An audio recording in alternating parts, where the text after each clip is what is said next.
Ошо жердин анализин эмнеге алышыбыз керек? Мисалы үчүн бир дыйкан мурун анализ тапшырбай жерин айдатып иштетип жүрсө, анан кийин анализ тапшыргандан кийин андай жыйынтыкка жетти кыкта, ошо кыкты алып туруп эле талаага чачып салышат да.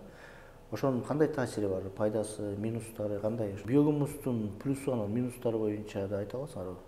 От жакканда гүл чыгат го, ошол гүлдү алып туруп талаага себип салат. Ошол жагынан как агроном катары кандай маалымат бере аласыңар? Биогумустун негизи Кыргызстанда келечеги кандай болот?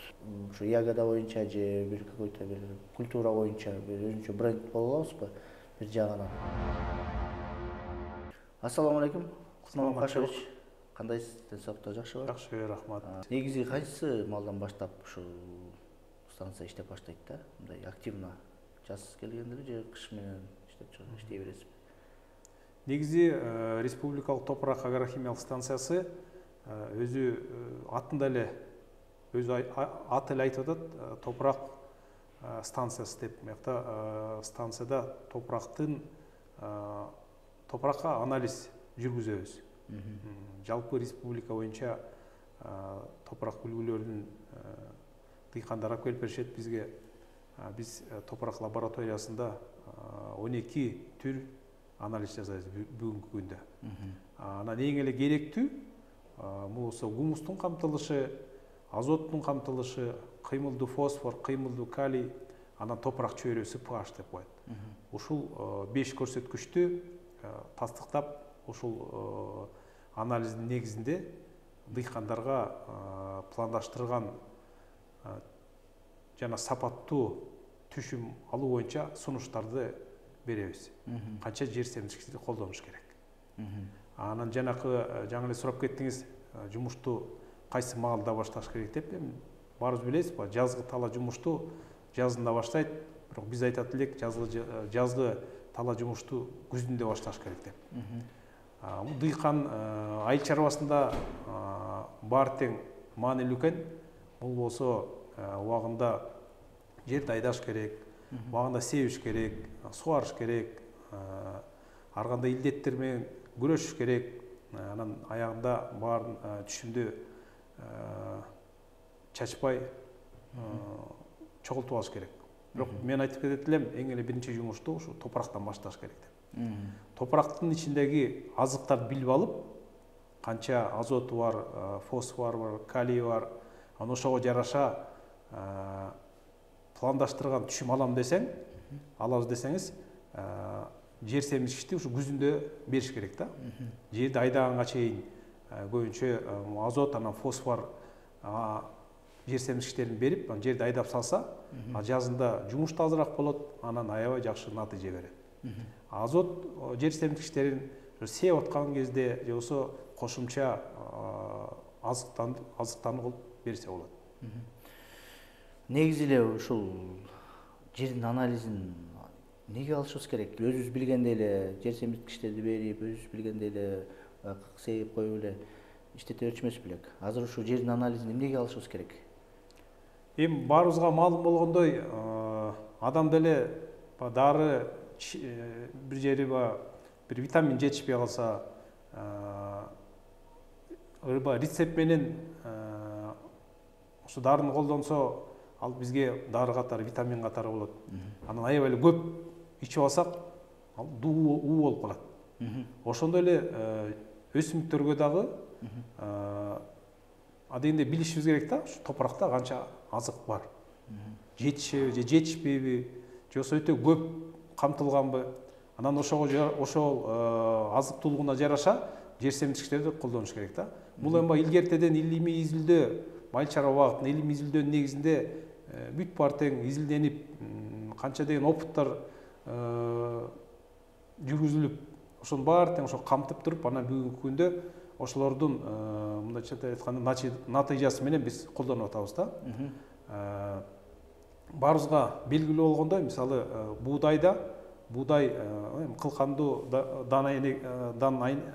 дандары, же болсо жүгөрү болобу, баардык өсүмдүктөр топурактан мисалы 1 килограмм түшүм алыш үчүн бир канча азот, бир канча фосфор, бир канча калий, андан сырткары микроэлементтерди топурактан алат да. Ошолорду алып туруп, анан өзүнүн түшүмүн мындайча айтканда формирование кылат. Эгерде жетишпей калса, ошо азыктар жетишпей калса, анда биз өзүбүз ойлогондой, пландаштыргандай түшүм ала албай калабыз. Мындайча айтканда банкрот болобуз да. А эгерде ошо топурактын анализинин негизинде туура ченемде колдонсок жер семирткичтерди, анда аябай эле жакшы натыйжа болот. Өзүбүз пландаштырган, андан сырткары сапатына да аябай жакшы таасир берет. Ошонун баарын камтып келип туруп, жакшы түшүм алсак болот. Кыскача айтканда, азыркы дыйкандардын убактысын экономдогонго, акчасын экономдойт, жакшы түшүм алат, айтор көп туура айтасыз. Жакшы нерселерге жетет экен да. Эгер билбей эле, жердин анализин билбей, культурага керектүү азык заттар жок болсо, ошолор түшүмүн албай калса, банкрот болуп, сиз айткандай убактындагы бүт нерсесин утуп алат, анан эмдиги жылы баарын иштетпей коем деп эле. Туура суроо берип атасыз. Мисалы, көп эле дыйкандар билип билбей эле кошунан берип атат деп, кошунасы балким анализ жүргүзгөн, балким жүргүзгөн эмес, аны деле билбейбиз да. Мынча азот беришим керек, мынча фосфор беришим керек деп колдонушат. Бирок аягында эгерде туура эмес, өтө көп колдонуп койсо, анда түшүм дагы сапаты жагынан бир аз начарыраак болот. Эгерде азыраак колдонуп койсо, анда пландаштырган түшүм ала албай калышы мүмкүн. Бирок дагы бир четинен айтып кетет элем, 12-жылга чейин, 2012-жылга чейин ушу биздин станцияга биринчи серден эле келишчи. 12-жылы бир 10 киши келди дыйкандар. Андан кийин жылдан жылда көбөйүп атып, азыр былтыркы жылдын жыйынтыгы боюнча, 22-жылдын жыйынтыгы боюнча 1,5 миң дыйкандай келишти. Уже дыйкандар көрүп калышты, уже билип атышат. Биз дагы жазгы тала жумуштарына даярдоо деп Айыл чарба министрликтин алкагында ар кандай семинарларга барабыз, райондорго. Аяктан көп түшүндүрүп беребиз дыйкандарга. Ушу сөзсүз эле анализдерди жүргүзүш керек деп. Дыйкандар билип калышты. Анан жылдан жылга көбөйүп атат. Анан өзгөчө мынакей быйыл дагы жаз эрте келди, бирок дыйкандар быйыл да аябай мындайча айтканда аябай массовый наплыв болуп атат да. Дыйкандар көп келип атат. Дыйкандар үйрөнүп калышты да, мындайча айтканда аз-аздан жерди иштетүүнүн маданияты жылдан жылга көтөрүлүп атат да. Республикабыз боюнча. Мисал келтире аласыңарбы? Мисалы үчүн бир дыйкан мурун анализ тапшырбай жерин айдатып иштетип жүрсө, анан кийин анализ тапшыргандан кийин андай жыйынтыкка жеттим, анализ тапшырбай жүргөндө кандай жыйынтыктарды алып жүрдүм деген бир мисалдар барбы дыйкандардан? Бир андай мисал бар. Кайрылгандар. Былтыр жазы менен экспедиция чыкканбыз Талас районуна, Кара-Бура районуна. Кара-Бура районуна, Талас областына барып, ошактан топурактарды кабыл алганбыз элдерден, дыйкандардан. Анан ошол анализдин алкагында негизинде сунуштар бердик да, жанагы төө бурчакты өстүрүү боюнча. Андан кийин уже күзүндө кайра эле байланышып, ошо кардар менен, дыйкан менен байланышсак, түшүмүбүз кандай алдык деп сурадык. Аябай жакшы алдым дейт. Ошо биз берген сунуштарды толук менен колдондум дейт. Анан 1 гектарына 2,5 тоннадан төө бурчак түшүмүн алдым дейт. Ошол эле жанымда мен кошунам анализ тапшырган эмес, ал 1 тоннадан тегерегинде түшүм алдым деп өзү айтып берген да кардар. Эми Таласта бир эле жерге бир нече жылдап, 10-15 жылдап бир культураны отургуза беришет да. Төө бурчакты тургузат. Ал культура жерден ошо керектүү нерсесин баарын алып атып, ошол керектүү нерсесин албай калган да. Ошон үчүн ошол анализ тапшыргандан кийин ошол керектүү заттарын кайра толуктайт. Туура айтасыз. Өткөндө биз базарларды кыдырдык, февралдын аягында, кышта эми. Ошо кышта помидордун баасы аябай жогору экен да бизде. Бишкектин ичинде өзгөчө. Эмнеге дегенде, анткени биздин өзүбүздүн отечественный производство жок экен да. Саткан кишилер биздин дыйкандар помидор кышында өстүрбөйт, теплицада өстүрө албайт деп коюшту да. Анан ошол кышында өстүрүш, теплицаларын өстүрүштүн ошо жеңил, оңой кыйынчылыктары эмне болот? Ошол боюнча да маалымат айта аласыңарбы? Эгер мисалы үчүн помидор бирөө кышында өстүрөм, мен кышында Кыргызстанга өзүбүздүн отечественный помидор өстүрөм деген дыйкан болуп калса, ошолорго кандай сунуш бере аласыңар? Биз сунуш бергенде ошо топурактын азык тулуу жагынан эле сунуш беребиз. Мисалы топурак үлгүсүн алып келип берсе, же болбосо биздин адистер өзүлөрү барып топурак үлгүлөрүн теплицадан алса, бияктан лабораториядан керектүү азыктар жетишет жетишпейт, ошол боюнча тастыктап беребиз. Анан кайра эле ошол анализдин негизинде сунуштарды жазып беребиз. Теплицаларга бирок көп эле кайрылат, теплицалар. Теплицалар боюнча кайрылат. Кышкы көбүнчө ушу күзүндө келип баштайт да теплицаларга. Анан кышында келишет. Теплицаларга ушундай сунуштамалардын айырмасы, кичине айырмалары эмнеде болушу мүмкүн жерден?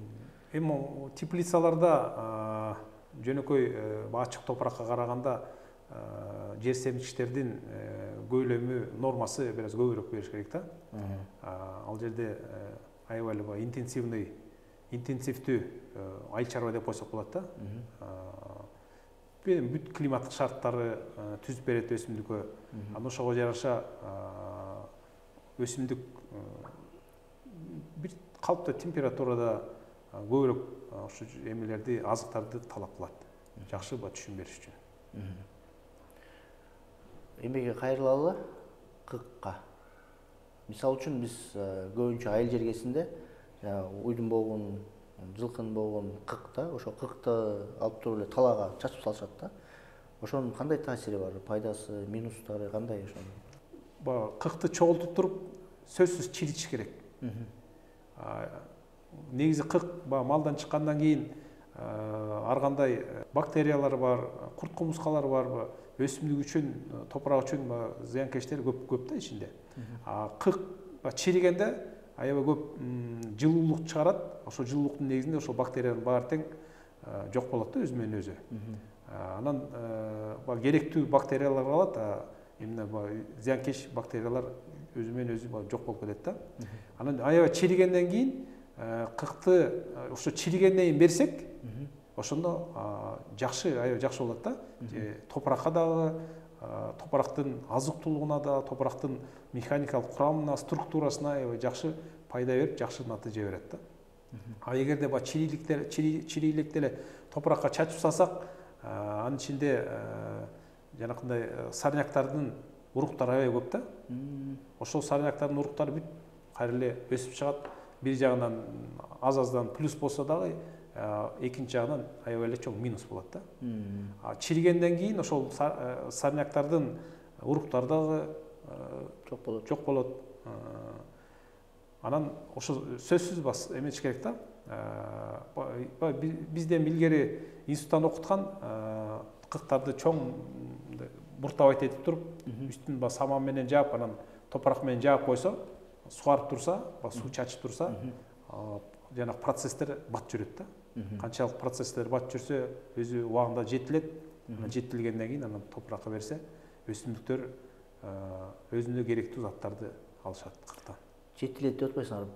Канча убакытта? 6 айдын тегерегинде. Жарым жылдын тегерегинде жетилет. Дароо эле талаага чачып салыштын кажети жок. Кажети жок. Өзүнчө чиритип, өзүнчө бир мындайча айтканда технологиясын өткөрүп туруп, анан кийин сөзсүз өзүнүн технологиясын сакташ керек да. Анан үстүн сактап аткан кезде, эгерде мындай жөнүндө чачып койсок жерге, азот азыктары абага учуп кетет. Мындай буртабайт этип, үстүн жаап, өзүнүн технологиясы менен сактасак, азот азыктары да жакшы сакталат. Азыр ошол технология деп атпайсызбы? Ошол кыктын ичине калифорнийский сөл жылан деп коет экен да. Калифорнийский сөл жылан. Ошону деген вермокомпост деп интернетте жазылып турат. Биздикилер биогумус деп коюшат экен. Ошо биогумусту ошо сөл жылан жок эле технология ошол чирип эмете берсе болобу, же сөл жылан салып койсо дагы эффективдүү болобу? Сөл жыланды ушул кыкка кое берсе, сөл жыландар переработка кылып кыкты өзүнүн органикадагы азыктарын бир топ эсе көтөрөт да. Мисалы бизге лабораторияга көп эле биогумус үлгүлөрүн алып келет, тасыктап бергиле деп. Бардыгы эле жакшы натыйжа көрсөтөт. Гумусу болжолдоп бир 11-12% түшпөйт да. Андан сырткары фосфор азыктары, кыймылдуу фосфор дейбиз. Кыймылдуу фосфорда бир 100-дүн, 120, 140-тын тегереги, кыймылдуу калийдики ушу 1000-дин тегереги, 1000 даже 1,5 миңге чейин миллиграмм килограммга. Бул деген аябай жакшы көрсөткүчтөр да. Мисалы топурактын өзү фосфор, топурактагы кыймылдуу фосфордун камтылышы 60 миллиграмм килограмм болсо, ошо бул жогорку деңгээлде, жогорку деңгээлде деп айтсак, 150 деген уже 2 эсе, 3 эсе көп болуп атат да. Ошонун баарын топуракка берсе, өсүмдүктөргө азыктандырууга берсе, аябай жакшы натыйжа берет. Бир четинен органикада өсүмдүктөр жакшы өзүнө усвоение кылат, бат усвоение кылат да. Экинчи четинен топуракты механикалык структурасын, азыктуулугун жогорулатат. Ар кандай синтетика азыраак деген сөз да, органикада, естественный. Биогумуска кирип келдик темагачы, биогумус деген темага. Ошон биогумустун плюсу, анан минустары боюнча да айта аласыңарбы? Минустары барбы ошонун? Эми минусу, плюсу сөзсүз, плюсу бар жагынан эле плюс. А минусу, эми бизде мисалы республикада 1,2 миллион гектар айдоо жерибиз бар. Ошонун баарын ушу биогумус менен камтыш өтө эле оор. Анчалык органикалык жер семчиш чыгарылбайбыз да, Кыргызстан өзү чыгарылбайт. Анын үчүн малды аябай көбөйтүш керек. Ошол жагына минус да. Мал көйлөмү азыраак деген сөз да. Бир подписчик жазыптыр комментарийге, суроо катары. Гүл, жана оттун гүлү чыгат го, биз от жакканда гүл чыгат го, ошол гүлдү алып туруп талаага сээп салат экен да. Удобрение деп бир жерден укса керек. Мен алар деле толук маалымат билбей эле сээп салып атат да, эли кылып атат деп элечи. Ошол жагынан как агроном катары кандай маалымат бере аласыңар? Эми ал боюнча аны экиге бөлсөк болот да. Бирөө мына бак дарактын гүлү, отун жакканда, экинчи андай жактан таш көмүрдүн гүлү. Отундун гүлүн өрттөнгөндөн кийин көп деле чыкпайт да. Аны эми огороддон колдонсок болот. Эми кичинекей жерлерге огороддорго анчалык көп эмете албайбыз да барыбир. Ал эми көмүрдүн гүлүн болсо, мен өзүмдүн жеке оюм көп сунуштабайт элем да. Биз өзүбүз Кыргызстан боюнча топурак чөйрөсү өзү баягы нейтралдуу, анан бир аз шакардуураак болот да. pH слабо щелочной болуп кетет да. Анан көмүрдүн гүлү дагы бир аз шакардуураак болот да. Анан ошо гүлдү колдонсок, топурактын pH-ы бир аз көтөрүлүп калат. Көтөрүлгөндө анан кээде өсүмдүктөр топурактагы азыктарды өзүнө кабыл албай калат да. Ошол чоң таасир берет. Ошон үчүн көп сунуштабайт элем да. Көмүрдүн гүлүн такыр болбойт деп коелу, сепкени. Колдонбош керек. От дарактын гүл чыкканын колдонсо болот. Сеп койсо болот. Аны кандай количествода колдонсо болот? Мындай өтө көп сеп салып, анан же болсо аз сеп салып деген нормалар жокпу аныкы? Же эчтеке болбойбу? Эч кандай зыян жокпу? Эми дарактыкын эми көп деле болбойт да гүлү. Эми огородко бир аз анча-мунча колдонуп койсо болот. Көмүрдүкү көп эле чыгат, бирок аны колдонгонго сунуштабайм да. Ошол жана биогумус деп калып атыкпы? Биогумустун негизи Кыргызстанда келечеги кандай болот? Эми бизде азыр Айыл чарба министрлигинин бир тармагы органикалык жер иштетүүнү өнүктүрүү. Бул органикалык жер иштетүү бул жанагындай синтетикалык минералдык жер семирткичтерди колдонбош керек. Жалаң ошо органикалык жер семирткичтерди колдонуп түшүмдөрдү алыш керек. Ал органикалык жер семирткичтерди колдонгондо өсүмдүктөр аябай пайдалуу болот. Айыл чарба түшүмдөр аябай пайдалуу болот. Ар кандай нитраттар, ошол сыяктуу азыктар эң минималдуу түшүмдө минималдуу деңгээлде турат да. Анан органикалык айыл чарба продукциясы баасы да жогору. Биздин ошо айыл чарба министрлигинин тармагы органикалык жер иштетүүнү өнүктүрүү тармакта болгондон кийин биз келечек аябай эле чоң деп койсом болот да. Келечек кең. Дыйкандар жылдан жылга ошо органикалык жер семирткичтерди көбүрөөк колдонуп баштады. Кайра эле айтып кетейин, биздин топурак станциясына ушу биогумус азык үлгүлөрүн аябай көп алып келип атышат дыйкандар. Өзүбүз чыгарып атабыз, өзүбүз колдонобуз, же болбосо кошуналарыбызга сатабыз деп көп алып келип анализдерин жүргүзүп атат. Кутман Макашевич, мындай наблюдениялар болду да. Мисалы үчүн айтып атышат. Бизде Россия ошол эле мамлекет. Россияга биздин ягодаларды алып барат да. Клубника, малина дегендей, көбүнчө ошо клубника да, кулпунай. Барганда ушундай бир Кыргызстан клубникасын сурап калышат дейт да. Анан бияктан биздин ошо биогумус менен өстүргөндө элдер айтып атышат да, мындай жалпак тил менен аябай даамдуу болот экен деп. Кээ бирлер айтышат, биздин негизи эле жери жакшы деп. Ошол боюнча кандай деп айта аласың? Мисалы үчүн биз ошо ягода боюнча же бир какой-то бир культура боюнча бир өзүнчө бренд боло алабызбы? Бир жагынан чет мамлекеттерге экспорттой турган бир культуралардан алып. Албетте сурооңуз жакшы суроо болду. Эми ар бир жерибиздин өзүнүн топурак климаттык шарты болот. Ар бир жердин өзүнүн топурактын өзүнүн касиеттери болот. Балким бир өсүмдүктөргө аябай жагымдуу болот. Башка экинчи өсүмдүктөргө бир аз начарыраак өсөт. Мисалы кеминди алалы, кочкорду алалы, ысык көлдү алалы, чыгыш ысык көлдүчү. Ал жерде мисалы картошка өсүмдүктөр аябай жакшы өсөт. Ошол көлдүн түндүк тарабы, түштүк тарабы, ноокат, дагы башка жерлерде алма өсүмдүктөрү аябай жакшы өсөт. Чүй жергесинде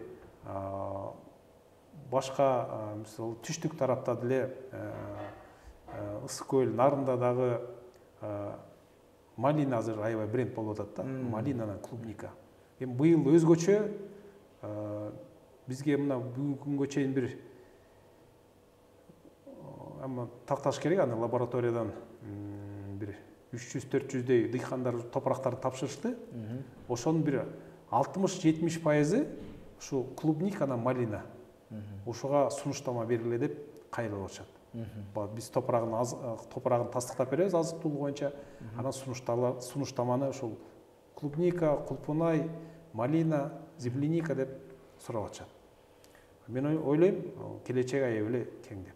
Жакшы. Сиз канча жыл болду ушул бияк менен иштеп атканыңыз? Мен өзүм ушул системада 97-жылдан бери. 20 жылдан ашык убакыт. Опыт аябай чоң экен. Мындай эгер статистикага келсек, статистика боюнча кайсы культураларга бизге көбүнчө ошо анализ тапшырышат, кайсы культураларды өстүрөбүз, анан өстүрдүк деп келишет. Мындай областтардан, ар бир областтардан өзүнчө бир культуралары бар да турабы? Ооба. Мисалы четинен алсак, Талас областынан көбүнчө ошо төө бурчак өстүрөбүз дейт. Көп жылдык чанактуу чөптөрдү өстүрөбүз деп топурактардын анализдерин тапшырат. Кочкор районунан, Ат башы районунан, Кеминден, Ысык көлдөн картошка өстүрөбүз деп, чүй жергесинен көбүнчө ошо жүгөрү, жашылчаларды, сабиз, капуста, андан сырткары кант кызылчасын көп өстүрөбүз деп көп топурактарын тапшырышат. анализ жасап бериңиздер деп. Түштүк тарап боюнча Ош областынын Кара Суу районунда биздин филиалыбыз бар, көбүнчө аякка тапшырышат да. Аякта эмне? Аякта деле ушундай биздин филиалыбыз Түштүк регионалдык топурак агрохимиялык станциясы. Кара Суу району Кашкар кыштак айылында. Аякта ошол райондо эмне, кайсы культура көп? Аякта деле көбүнчө кылкандуу дан эгиндерди, пахта, анан жана бакча өсүмдүктөрүн көп кайрылышат.